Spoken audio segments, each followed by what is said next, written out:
Bem-vinda e bem-vindo ao podcast da Vida é Mudança. Eu sou a Marisa Matos. Aqui vou partilhar contigo como dançar com mudança.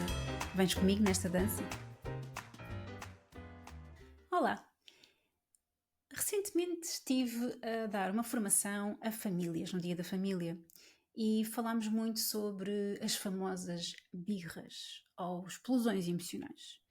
E foi muito interessante falar com pais e tios e avós sobre este tema, porque eu sinto que falta muita literacia nesta área. Eu não sou mãe, mas trabalho com famílias há muitos anos.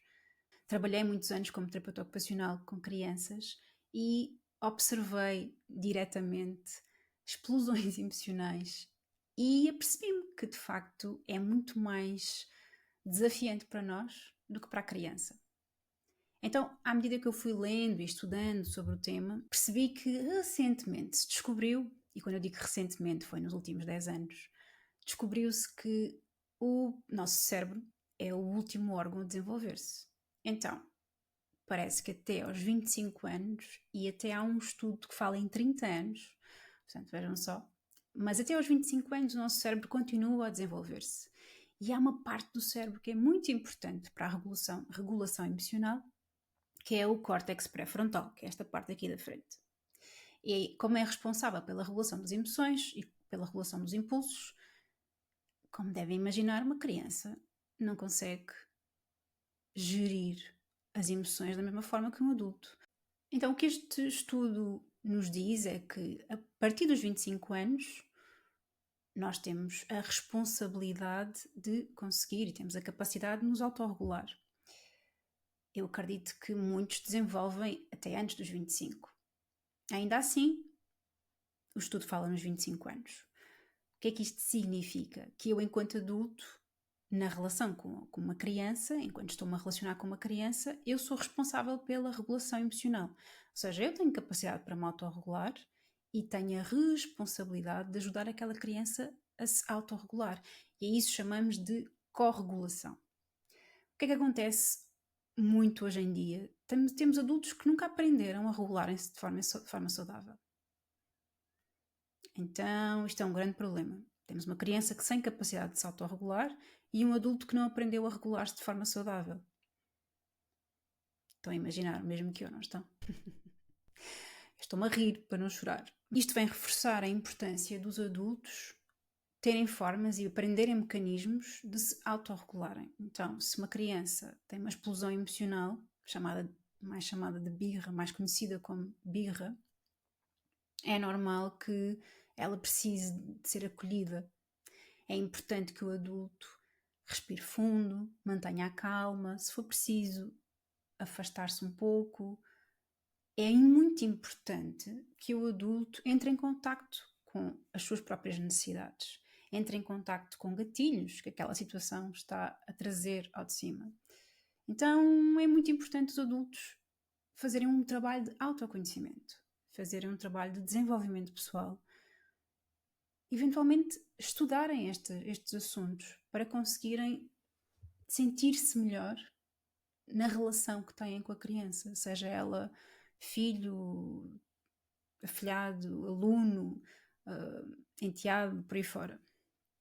Uma coisa que a parentalidade me ensinou é que o grande desafio não é educar a criança.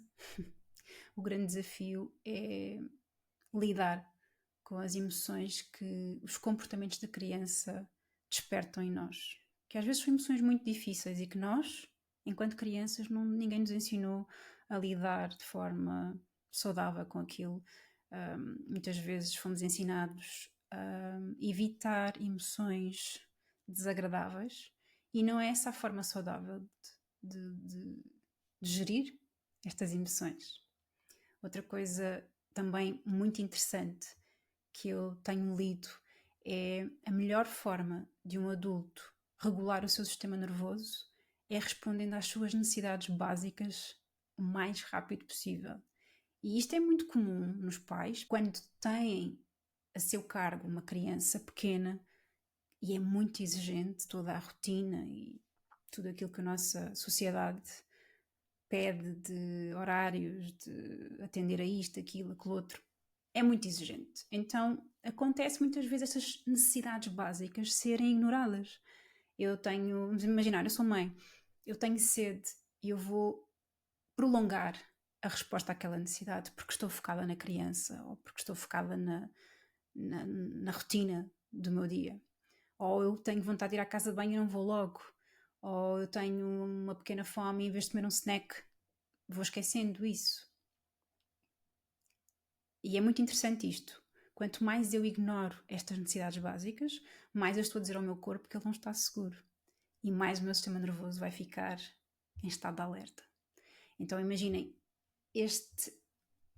esta situation, juntamente com uma criança a ter uma explosão emocional, ou uma criança que está a pedir a nossa atenção, isto pode ser explosivo, não para a criança, mas para nós. Então este é um conselho que eu dou. Está atento às tuas necessidades básicas e tenta responder a elas o mais rápido possível. Às vezes não é possível logo, mas assim que possível. E mais uma vez repito, trabalha no teu autoconhecimento, trabalha no teu desenvolvimento pessoal, pede ajuda. Nem tudo... Esta história de que ser mãe e pai é uma coisa inata, não é bem assim. Há muitas coisas que têm que ser aprendidas, reaprendidas. Há muitas crenças que nós temos em relação à parentalidade que vêm da nossa experiência, não é? Enquanto filhos, que precisa de ser questionada. Crenças, comportamentos, hábitos que foram acontecendo que já não fazem sentido. Então isto implica tempo para pensar sobre as coisas e refletir e desaprender para aprender. Então é isso, hoje queria deixar aqui esta reflexão. Diz-me o que é que pensas sobre isto. Se te ajudou, se dá-me o teu feedback, por favor. E até breve. Chegamos ao fim deste episódio, a dança de hoje fica por aqui. Eu volto em breve. Até lá não te esqueças de seguir este podcast, subscrever o canal do YouTube e dar o teu feedback. Obrigada por me ter escutado.